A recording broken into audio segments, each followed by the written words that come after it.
The academy buzzed with nervous energy as 300 cadets lined up for their final evaluation. Commander Rex Blackwood's voice echoed to the sterile corridors like thunder rolling across a battlefield. "Today, you maggots will discover what you're truly made of." Zara Chen stood near the back of the line, her calloused hands trembling slightly. Not from fear, mind you, but from barely contained rage that had been simmering for months. The other cadets whispered about the mysterious final test, but Zara knew exactly what waited behind those titanium doors. She had seen it in her nightmares every single night since arriving at this godforsaken place. Next, the automated voice chirped with mechanical cheerfulness that made everyone's skin crawl. Cadet Marcus Vale stepped forward, his chest puffed out like a peacock showing off its feathers. The biometric scanner hummed to life, casting an eerie blue glow across his face. "Access level, standard cadet. Proceed to testing bay 7. Marcus grinned smugly and strutted through the doorway like he owned the universe. Typical. Zara rolled her eyes so hard she nearly gave herself a headache. One by one, the cadets were scanned and sorted. Access level, standard cadet. Access level, standard cadet. The pattern never changed. Until it did. Sarah Kim approached the scanner with confidence that radiated from every pore. The device word clicked and announced, "Access level, advanced cadet. Proceed to testing bay 3. A collective gasp rippled to the remaining cadets like a stone thrown into still water. Advanced access was legendary, whispered about in hushed tones during midnight conversations. Only 1 in 1,000 cadets ever achieved it. Sarah's face lit up with pure joy as she practically skipped toward her designated bay. "See you losers on the other side," she called out, her laughter echoing off the walls. The line continued moving forward with agonizing slowness. Zara's heart pounded against her ribs like a caged animal desperate for freedom.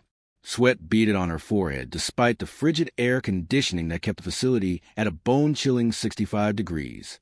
"You nervous, Chin?" Jake Morrison leaned over, his breath reeking of synthetic coffee and poor life choices. "Heard they wash out half the cadets during final testing. Send them straight to the mining colonies where they belong." Zara's jaw clenched so tight she thought her teeth might crack. "I'm not going anywhere, Morrison. But thanks for the pep talk, genius." Jake chuckled and shook his head. "Always got that attitude, don't you? Maybe they'll knock some humility into you in whatever garbage bay they assign you to." The scanner beeped again. Another standard cadet disappeared through the doors. Then another, and another. The monotony was driving everyone slowly insane. Finally, after what felt like 17 eternities, Zara found herself standing at the front of the line. The biometric scanner loomed before her like some ancient monument to technological superiority. Its sleek surface reflected her own face back at her, distorted and strange. Commander Blackwood watched from his observation deck high above, his expression unreadable behind polarized sunglasses that cost more than most people's annual salary. "Step forward, Cadet Chun." Zara's legs felt like they were made of liquid mercury, but she forced herself to move. The scanner sensors tracked her approach with predatory precision. Red lasers danced across her face, mapping every freckle, every scar, every imperfection. The device hummed louder than it had for any previous cadet. The sound grew deeper, more resonant, filling the entire chamber with vibrations that seemed to penetrate her very soul. Then the humming stopped. Complete silence stretched across the testing facility like a blanket of fresh snow. Even the air recycling systems seemed to hold their breath. Zara could hear her own heartbeat thundering in her ears. The scanner's display flickered. Once, twice. The blue glow shifted to amber, then to a brilliant gold that made everyone squint and shield their eyes. "Access level." The automated voice stuttered, crackled, then spoke with an authority that made the walls themselves seem to tremble. "Creator." The word hung in the air like a bomb waiting to explode. Commander Blackwood's coffee mug slipped from his fingers and shattered against the observation deck floor. The remaining cadets began murmuring among themselves, their voices rising to a crescendo of confused panic.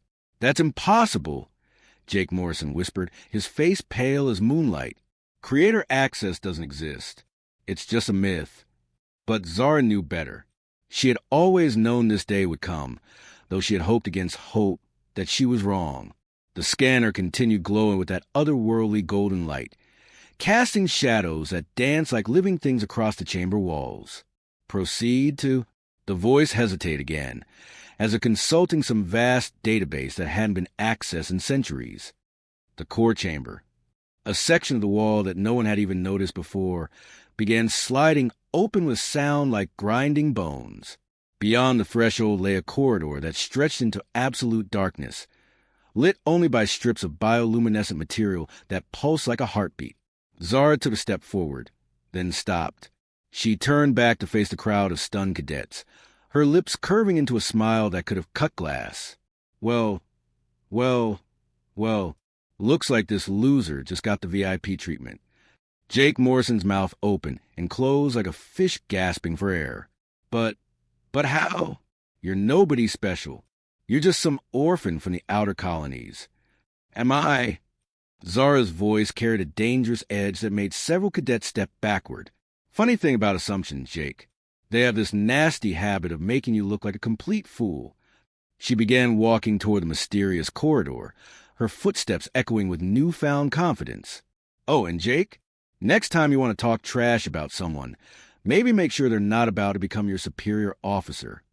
The darkness swallowed her whole, leaving behind a chamber full of shocked faces and unanswered questions. As Zara descended deeper into the core chamber, bioluminescent panels activated in sequence, creating a pathway of soft blue light. The walls were covered in symbols she had never seen before, yet somehow understood with perfect clarity. They told a story of ancient conflicts, of civilizations that had risen and fallen long before humanity had even discovered fire. The corridor opened into a vast circular chamber dominated by a massive holographic display that showed the entire galaxy spinning slowly in three-dimensional glory. Thousands of star systems pulsed with different colors, indicating various levels of technological advancement and strategic importance. Welcome home, Zara. The voice came from everywhere and nowhere at once. Zara spun around, her hand instinctively reaching for a weapon that wasn't there. Who said that? Show yourself. A figure materialized from the shadows at the far edge of the chamber. At first glance, it appeared human, but there was something wrong with its proportions, something that made Zara's primitive brain scream warnings about predators and danger. I am the Curator, the figure said, its voice like silk over steel. I have been waiting for you for a very long time. Waiting for me? Why? What is this place? The Curator smiled, revealing teeth that were just a little too sharp, a little too white. This, my dear child, is the heart of the greatest deception ever perpetrated upon your species. Everything you have been taught about human history, about your place in the galaxy, about your very origins, all lies. Zara's blood turned to ice water in her veins. What are you talking about? The Academy, the military, the entire human civilization as you know it. The Curator gestured toward the holographic display, where Earth appeared as a tiny blue among countless stars. It was all designed by us, a carefully constructed test to evaluate your species' potential. Us? Who is us? The Curator's form shifted slightly, becoming more alien, more obviously non-human. We are the ones who seeded your world with the genetic material that would eventually become Homo sapiens. We are the ones who guided your technological development from the shadows. We are the ones who created this academy to identify individuals with the specific genetic markers we embedded in your DNA. Zara laughed, but there was no humor in the sound. You're insane. Humans evolved naturally on Earth. We have fossil records, archaeological evidence we planted. The Curator said calmly, your scientists found exactly what we wanted them to find. Nothing more, nothing less. The holographic display zoomed in on Earth, showing various historical events playing out in accelerated time. The rise and fall of civilizations, the development of technology, the eventual expansion into space. All of it guided by invisible hands. But why? Zara's voice cracked with the weight of this revelation. Why create us at all? The Curator's expression grew sad, almost melancholic. Because we are dying, Zara. Our species has existed for millions of years, but we have grown stagnant, complacent. We needed something new, something vibrant and chaotic and unpredictable. We needed you. An academy? A final test. We needed to identify humans with the proper genetic sequences, the ones capable of interfacing with our technology, the ones who could carry on our legacy when we are gone. Zara sank to her knees as the enormity of it all crashed over her like a tsunami. Everything she had believed about herself, about humanity, about reality itself had been nothing but an elaborate lie. "The biometric scanner," she whispered. "It recognized something in my DNA. Your genetic code contains markers from both species, human and ours. You are the bridge between what was and what will be. You are the inheritor of two worlds." The Curator approached slowly, its alien features becoming more pronounced with each step. "The question now, Zara Chen, is what you choose to do with this knowledge.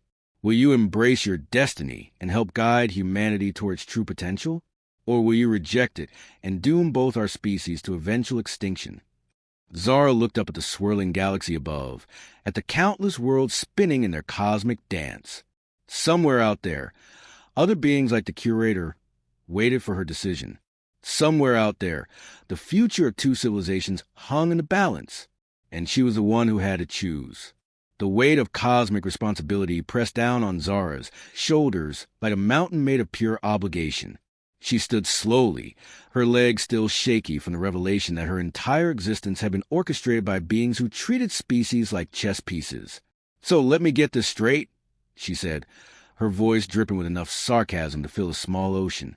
"You create humanity as some kind of biological experiment, manipulate our entire history, and now you want to be your chosen successor? Did it ever occur to you to ask first?" The Curator tilted its head in a gesture that was almost human, but not quite. "Your species' tendency towards sarcasm in moments of crisis is fascinating. We did not anticipate this particular defensive mechanism. Well, congratulations. You created a species with trust issues and a sense of humor. Nobel Prize material right there." A soft chime echoed through the chamber, and the holographic display shifted to show Commander Blackwood's face, twisted with confusion and barely contained panic. His voice crackled through hidden speakers. "Cadet Chun, respond immediately. The entire academy is in lockdown. Every system is showing your biometric signature as having administrative override capabilities. What the hell is happening down there?" Zara glanced at the Curator, who made a dismissive gesture. The transmission cut off abruptly. "Your commander is correct," the Curator said. "Your genetic markers grant you access to all systems we installed throughout human space. Military installations, research facilities, colonial governors' mansions, even the coffee machines in the break rooms. Everything responds to you now." Despite the gravity of the situation, Zara couldn't help but snort with laughter. "Coffee machines? You've been manipulating human civilization for millennia, and you made sure I could override the coffee machines. Caffeine addiction was an unintended consequence of your neural development. We adapted." "Of course you did." Zara began pacing around the chamber, her mind racing through possibilities and implications. "So, what happens to everyone else? The other cadets, the military, all of humanity? Do they get a vote in this grand plan of yours?" The Curator's expression grew somber. "That depends entirely on you. If you accept your role as our successor, humanity will be guided toward a golden age of technological advancement and interstellar expansion. If you refuse—" It paused dramatically. "Well, the experiment will be terminated, and we will try again with another species." Terminated. The word tasted like ash in Zara's mouth. "You mean genocide?" "We prefer the term controlled conclusion of a failed project." Rage exploded through Zara's veins like molten lava. "You sick, manipulative." She stopped herself before the cursed words could escape. No point in letting this alien puppet master see just how rattled she was. Instead, she forced herself to smile. It wasn't a pleasant expression. "Tell me something, Curator. In all your vast intelligence and cosmic wisdom, did you ever consider that maybe, just maybe, creating a species with free will and then try and control their destiny might backfire spectacularly?" The Curator's features flickered with what might have been uncertainty. "Explain." Humans don't like being told what to do. We're stubborn, rebellious, and incredibly creative when it comes to finding ways despite authority figures. You want to know what I think of your grand plan?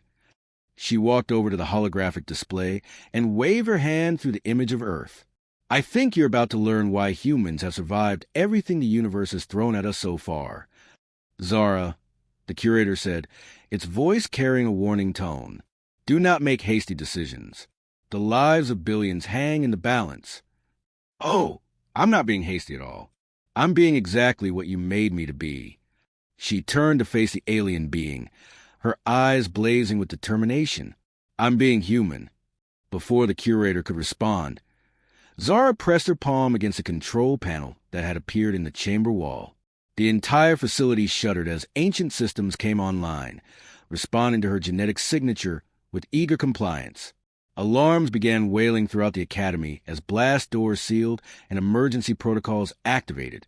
Through the facility's communication system, Zara's voice echoed in every corridor, every testing bay, every hiding place where terrified cadets and instructors waited for answers. Attention, Academy personnel. This is Cadet Zara Chen, though I suppose that rank doesn't really matter anymore.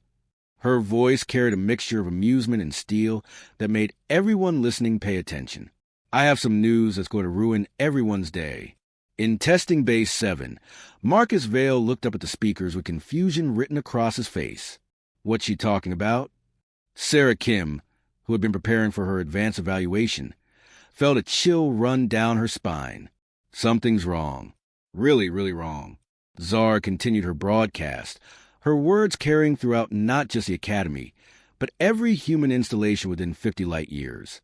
Her genetic override was activating communication arrays across dozens of star systems.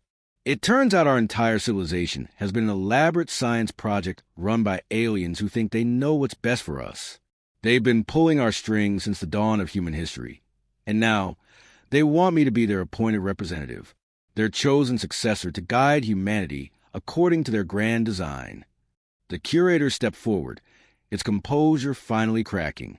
Zara, what are you doing? You are revealing classified information to the entire species. Classified? She laughed, and the sound carried across the galaxy like thunder. By whose authority? Yours? I didn't sign any non-disclosure agreements with cosmic puppet masters. Throughout human space, reactions were immediate and explosive.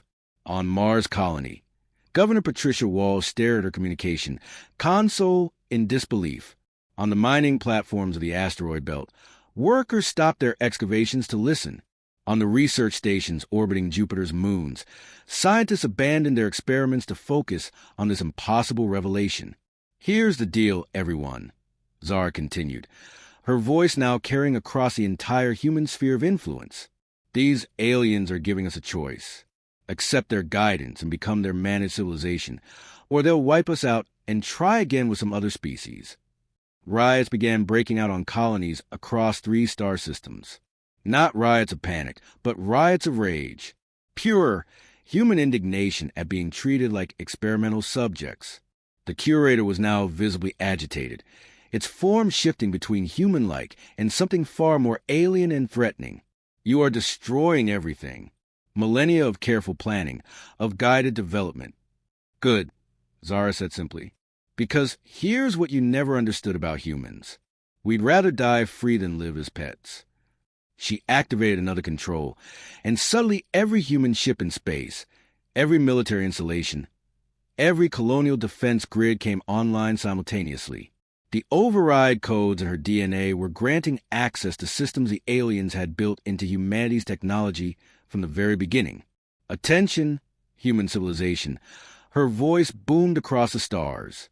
This is Zara Chen, apparently the chosen representative of our alien overlords. I'm officially rejecting their offer and giving you all the tools to make your own choice. With a gesture, she transmitted every piece of alien technology, every hidden system, every secret pathway directly into the public databases of every human world. Billions of people suddenly had access to technological advances that were centuries ahead of their current capabilities. The weapons you need to fight them, the shields to protect yourselves, the ships to take the fight to their doorstep, if necessary. It's all there now. Use it wisely. The Curator let out a sound that no human throat could have produced, a mixture of rage and despair that made the chamber walls vibrate. You have doomed both our species. Without our guidance, humanity will destroy itself with these technologies. Zara shrugged. Maybe we'll surprise you. We have a talent for that. She turned to address the galaxy one final time. To my fellow humans, wherever you are, we've just learned that our entire history has been a lie.